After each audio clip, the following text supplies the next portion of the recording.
Hi, how's everyone doing? Welcome to Now That's What I Call Music 46. So, for the first time in ages yesterday, I gave myself a break. I realised I've been doing at least one of these, sometimes two, for a good 3 or 4 weeks now, every single day.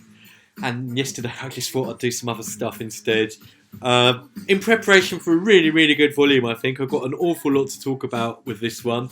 So I'll say that right at the beginning. You're in for a treat. Clearly, not everything on it's going to be to your taste, whatever you like. We've got a fairly large amount of songs again. We've got 43. It's a kind of random number. A prime number, I believe. 43 songs to get through. I'm trying a different vocal recorder because a few little sound issues. Nothing major. But I'm just trying to get the best. I'm still experimenting with it all. I'm also going to be moving house in a couple of months. And I'm going to be setting up a whole new purpose-built audio-visual shebang. You might even get to see my face. Woo! Yeah, this is all kind of prototype stuff. We'll see if we can get to the end of the Now series before we kind of rethink things. But it'll just go with the flow, really. Anyway, enough yakking. Britney's back and she's done it again. Another good song, very much in the Hit Me Baby ilk. And it's had 252 million views. That's 250 million. Now, just a kind of top level overview, just because I've been doing these solidly and I've not really stopped to explain myself to any newcomers or anyone who's just seeing this one for the first time. This series is all about, it wasn't premeditated, I didn't have any original questions or anything. It was just going to be looking at Now 1 to start with, just asking which of those songs still sound good. What I've done though is I've gone through every single Now, I've along the way started asking myself some questions. Which of these songs really sound good and why? Which of these songs maybe were massive hits but fell by the wayside?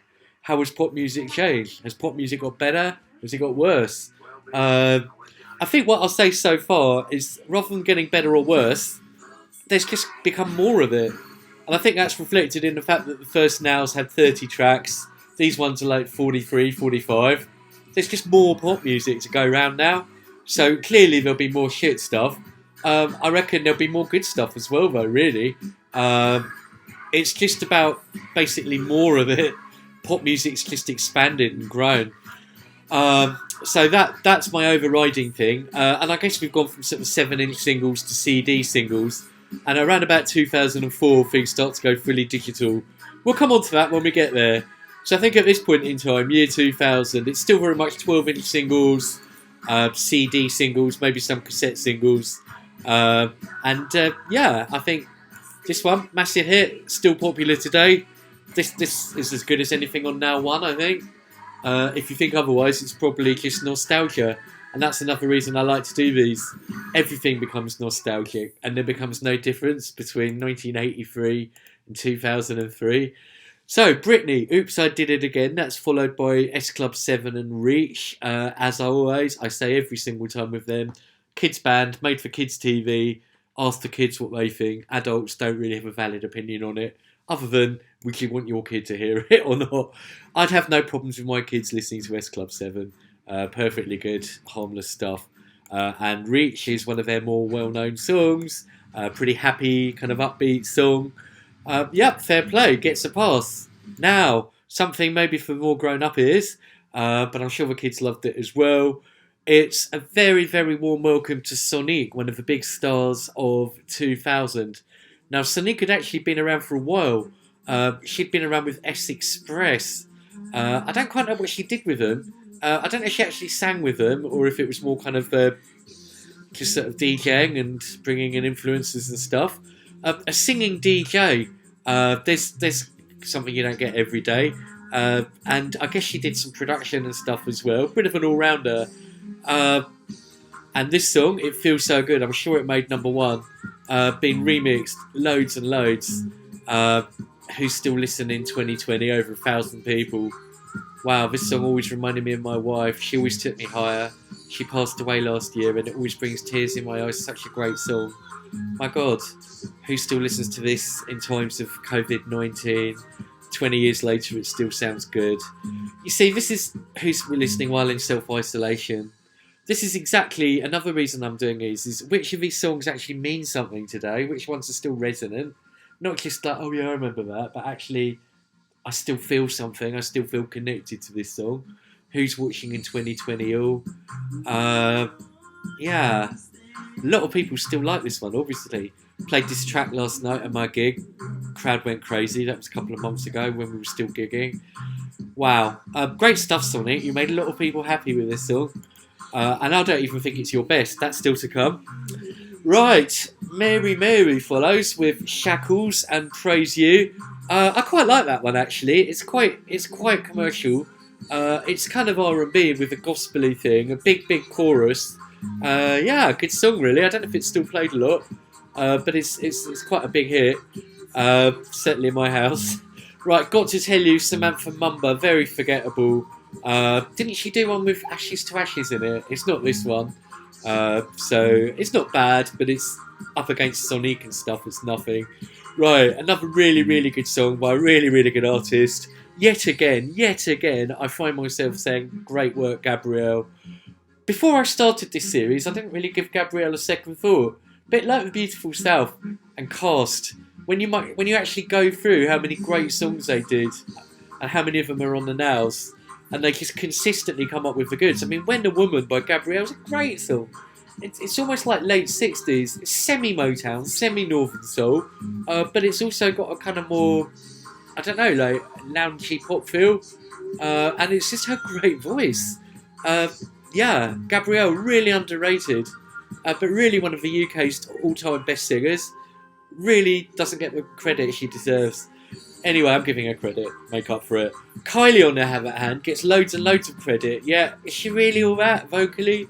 Spinning Around was a very popular song.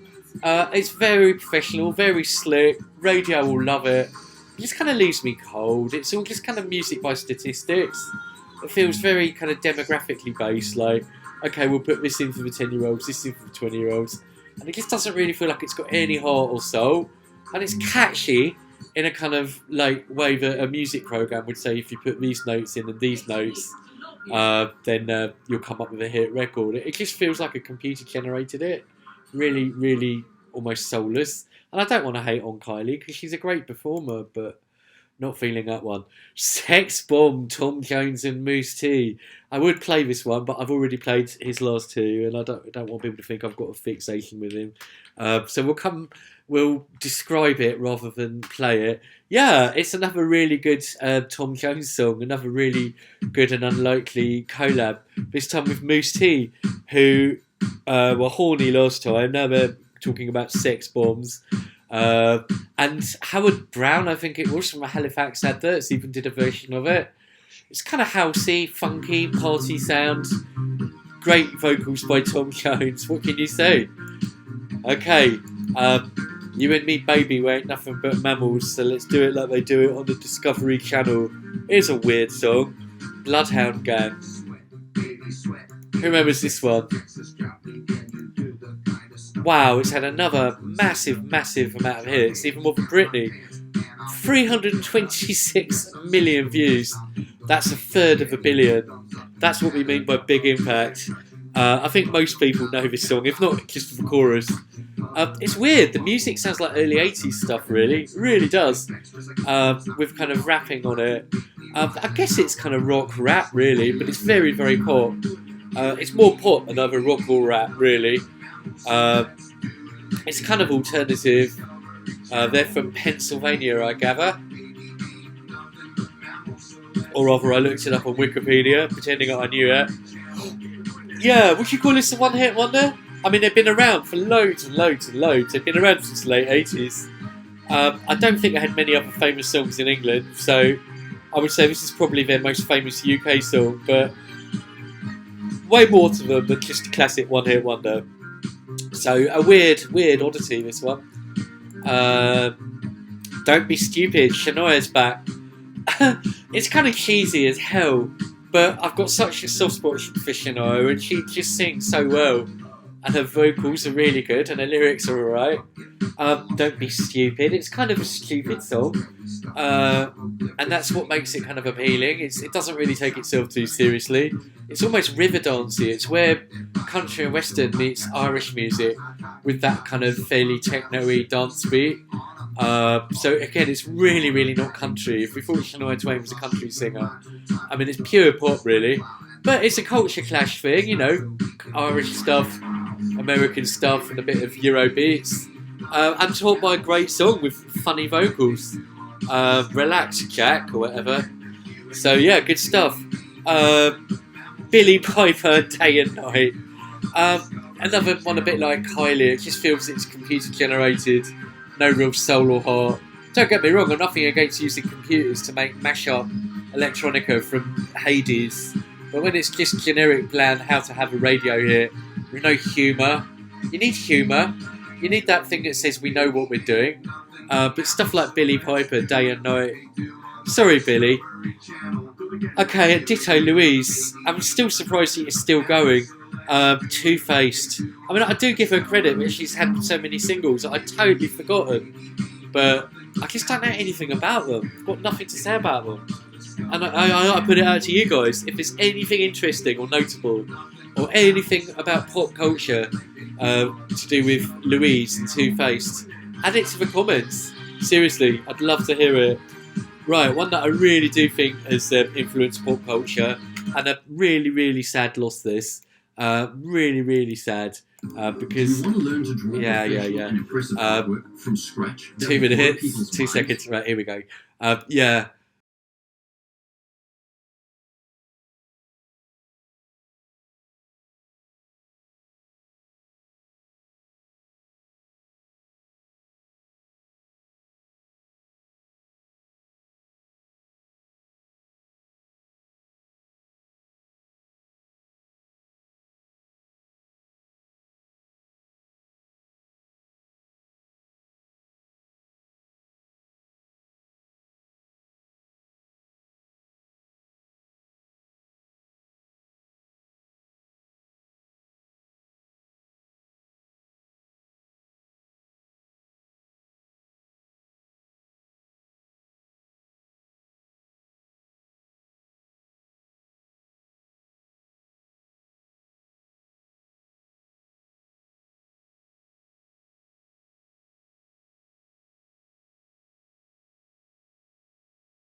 Song. This has a marathon. You guess how many views this has?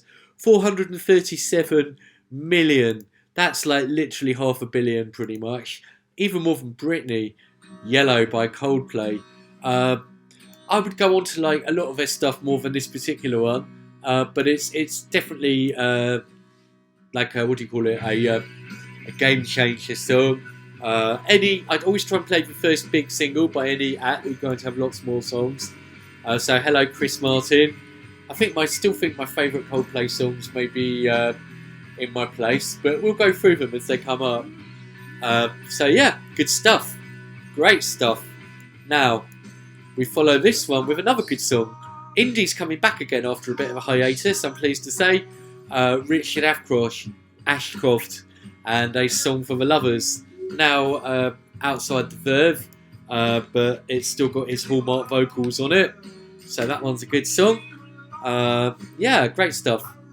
Now, no sooner has Coldplay got going, and I kind of want to play it, but I've got an awful lot of club classics to get through. Let's just play a little bit of it, because we've got 3 club classics on the trot now. We start with a very, very weird one. Yeah, good stuff. Black Legend, You See the Trouble With Me. This was a weird one. It's not Barry White, even though it's a Barry White song, You See the Trouble With Me. They've got some sound-alike guy who kind of sounds like Barry White, but he sounds like Barry White totally out of breath, like he's just run a marathon. And he sort of pants and puffs his way through this live recording. Doesn't really hit many notes, just sort of like maybe hits a couple. I don't know who it is. I don't know what the live recording was. And they've kind of added this very sparse, quite banging beat, really, kind of reverbing away. Like it just reminds you of a ball bouncing on the surface. Weird crowd noises, sort of cut-ups and stuff. It's weird. It really does sound like... I suppose it sounds like you go outside a club and the MD's kicking in and the sound's going all sort of dissociated and you hear these sort of weird sounds coming from inside the club. That's really what this sounds like. Yeah, being almost outside the club, listening in. I really love it. I think it's an amazing song. It's just weird. It's very odd. It shouldn't really work on paper, but it does. And in fact, this is a total opposite to all those ones like Kylie that are so slick and computerised and bland and almost done by statistics. They're things that should work but don't. This is something that shouldn't work but does. Now, talking of things that shouldn't work but do, what can I say about this next song? Absolutely biggest hit of the year. The sound. If I said to anyone who was there, what was the biggest song of summer of 2000? No questions, no answer. It'd be this one. It's not really reflected in the stats, which he's only had 11 million. Bear in mind, Coldplay's had 437. But in terms of sort of festival circuit and stuff, I went to the Big Chill out in Wiltshire, I think it was, and there was a great set by Norman Jay, who did the Notting Hill Carnival, and he dropped this. I don't think it had made the charts yet, and it might have even just been the instrumental without the lovely, delectable Sophie Ellis-Bextor. I will always relate to Sophie because I've sung one of her songs, Catch You. And when you've sang a song by someone like her, then you get in their headspace. She's great, man. Now, what was the band she was in? Was it not the Sundays? I have to look that one up. She was in some indie band. Her mum was Janet Ellis from Blue Peter. Remember when the thugs, the vandals, ripped up the Blue Peter garden and Janet Ellis was really heartbroken? The Audience, that's right, that was her band. So she's got a kind of indie aesthetic, and it's just married to this really dreamy 70s cut-up summer disco song, really. It's not even house, it's disco. Yeah, absolutely great. I suppose I'm just trying to find out where the sample comes from. That's one I should know.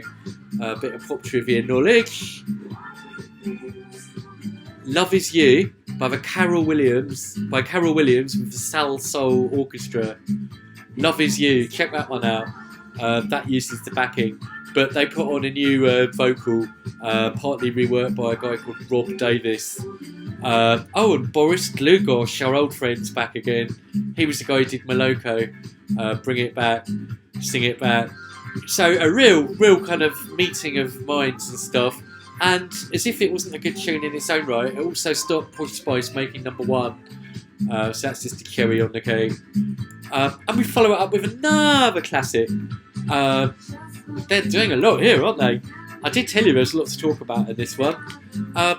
It's not one that I think is personally one of my favourites, but it would certainly get me dancing along at a wedding disco or something. No, even more than a wedding disco. This is where rave goes wedding, I suppose, where I wouldn't really call it an out-and-out underground tune in the way that maybe like Lock and Load and stuff is. Not far from it, but I think it's got one eye on the charts. It's certainly dynamic though, and it's certainly got a build-up. Darude Sandstorm, and it's had 176 million views. There's been some real big classics on this song. Yeah, I'm starting to pump along to it. I guess I was a bit elitist at this time with dance music. It was funny. I don't know if anyone else is like this. I had no problem with things like the Vengaboys or Spiller or anything that's kind of real poppy. And I had no problem with real underground stuff. But there was a kind of grey area in the middle where stuff was not quite pop, not quite underground. But on reflection, listening back to this now, I think it was just me being me. I can totally see why this is popular. It's very banging. It comes straight in and it just hits you over the head, really. So yeah, brilliant. And proof as well that dance music really does survive the test of time. It really does. People used to say that dance music was just here today, gone tomorrow. I don't think stuff like this is. I think stuff like this is instantly recognisable. Okay, now a weird dance rock hybrid. In fact, the first of a few now. OTB on the Beach, Chris Rea, and it's done by York. I really like The Awakening by York. That was their first single that I had on 12-inch. That's followed up by the kind of trancey remake of On the Beach, which actually the main riff really lends itself to the York sound, which is pretty like the ATB sound. It would have been quite funny if ATB had done it, because then it would have been ATB doing OTB. Yeah, interesting. Right, one of my favourite songs of all time, Everybody's Gotta Learn Sometime by the Corgis. We've already had Baby D. Now here's Mark Air-Claude trancing it up. It's okay. I'll be honest, I don't really like it, what they've done to it, as much as what Baby D did to it. I don't know. It's still got the basic song in there, so that's all good.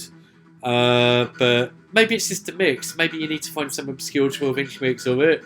Like a lot of these trance things. I was talking to my friend about that just earlier, actually. Only because I was doing these, talking about classic trance hits. The Power of Love by Frankie Goes to Hollywood. That's back in a trancey style. It was originally a ballad. It never made a now. Even though their other two number ones of the time made nows 2 and 3, respectively. The Power of Love somehow slipped through the net. And it's a pretty respectable trance version. Now, talking of people that you wouldn't expect to go trancey, the Police. I suppose we did have Sting and an Englishman in New York. Danced up a bit-ish. This one, though, is actually from, what was the original sample? The song is called When the World Keeps Running Down. It's okay actually. It's quite interesting. It's quite progressive. It's not like a banger like this. It's more sort of progressive dance. Definitely an interesting oddity. Right, a bit weird sequencing because I'm going to put this next one straight after here. Follows on really well. And if I had the deck set up, I'd surely mix it in. Love Struck. Well, volume chunks on YouTube. Yeah, more big pumping, hard trance really. 2020 and still going strong. Old school stuff really. Real banger. Loads on this album actually, really good. Will I Ever by Alice DJ. Third single Syndrome. Nothing really on that that's not on Better Off Alone. It's My Turn by Angelic. Normally I'd say it's a pretty good one, but we've had so many real bangers that it kind of falls by the wayside a bit. That's followed by Rank 1. That's a really good trance. Yeah, a real big trance banger. Very emotional in its breakdown, and then gets quite banging afterwards. So trance is doing well here. Right, now Garage, Girls Like Us. Really good garage song. That's the B15 project featuring Chrissy D and Lady G. Really good kind of vocal cut-up garage stuff. Not quite as popular or good, but still okay in the garage scene. Lonyo featuring L'Ogno Comme Si Comme Ça, Summer of Love. And Crazy Love by MJ Cole. Nowhere near as big or as popular as Sincere, but he's an absolute legend. So yeah, that one gets the call. Now, one that was really big, and it's an old cover of a Stevie Wonder song. Master Blaster, DJ Luck, and MC Neat are back. What do you think of this then? I love the Stevie Winwood, Stevie Wonder original. I really like this version of it, actually. I think I've combined everything that made the original good. Main melody and stuff, kind of reggae inflection. Totally updates itself for garage, really, really, really well. Yeah, great stuff. Now, we follow this one up with Freak Like Me, True Faith and Dub Conspiracy, a song that has originally been done by Adina Howard, will shortly be redone by the Sugar Babes. So this one kind of falls between those two stools, really. But it's a perfectly good garagey version of it. Jamelia's next with Call Me. Like all Jamelia stuff, it's pretty good. It's maybe not the most played stuff now. And that's the last real highlight before it goes really downhill for the rest of the album. Uncle John from Jamaica, please stay in Jamaica. That's cultural appropriation. It really is. It's totally nothing whatsoever to do with Jamaica. It really is shit. Female with a @ sign for the A. That's notable, I suppose, in being the first song ever on an album that acknowledges, in terms of band name or song name, something to do with the internet. But it's gibberish song, Flee, Fly, Flow. The whole lyrics are gibberish, pretty much. And when you look it up on YouTube, it comes up as a forgotten song. For sure, Scooch, another forgotten one. I think I might have tried to enter Eurovision a few years later, but Atomic Kitten, I will come on to shortly, but I Want Your Love, nothing to say about. Deeper Shade of Blue, Steps, back to the old style step sound. It's okay, nothing to say about it really. And the fact is that with 43 songs, and there's been so many classics on here, I make no apology for having nothing to say about some of them, because there's been at least 20 literal all-time classics on here. If we go through them then, Oops, I Did It Again, Britney, yup. Reach, I think, S Club 7, not really for me, clearly, but it is a classic kid song. Feels So Good by Sonny, definitely. I'd say Shackles, Mary Mary, minorly. When a Woman, Gabrielle, yup. I don't like it, but Spinning Around, I guess Kylie's still fairly popular. Kitsch Classic, Tom Jones and Moose T, Sex Bomb, yup. Bad Touch, Bloodhound Gang, definitely. Shania Twain, Don't Be Stupid, not one of her most famous, but okay. Aaliyah, Try Again. Ghetto Romance, Damage is okay for a Damage song. Porcelain, Moby, yup. Yellow, definitely Coldplay. Song for the Lovers, Richard Avcrosh. Black Legend, I think it's a club classic. You See the Trouble with Me. Groovejet, Spiller and Sophie, absolutely. Darude, Sandstorm, absolutely. Mark and Claude and York, I think maybe for trance fans. Ditto, Love Struck, Southside Spinners, I think that's a classic. And Rank 1, Airwave. Garagey, I'd say this, and Girls Like Us more than the others. Freak Like Me is an interesting cover, and then it goes shit. But you know what? With at least 20 good songs there, I'd say Now 46 is a really, really good volume. And it certainly covers a lot of ground musically. It's nice to see a bit more guitar stuff. Still not as much as I'd like, but a bit more. Trance and garage seem to be really dominant here, and new kind of club sounds. Still quite a bit of R&B and soul, a bit of pure pop. So yeah, really good cross-the-board selection. Now 46. I'll be back next time with Now 47. See you later, everyone. You take care.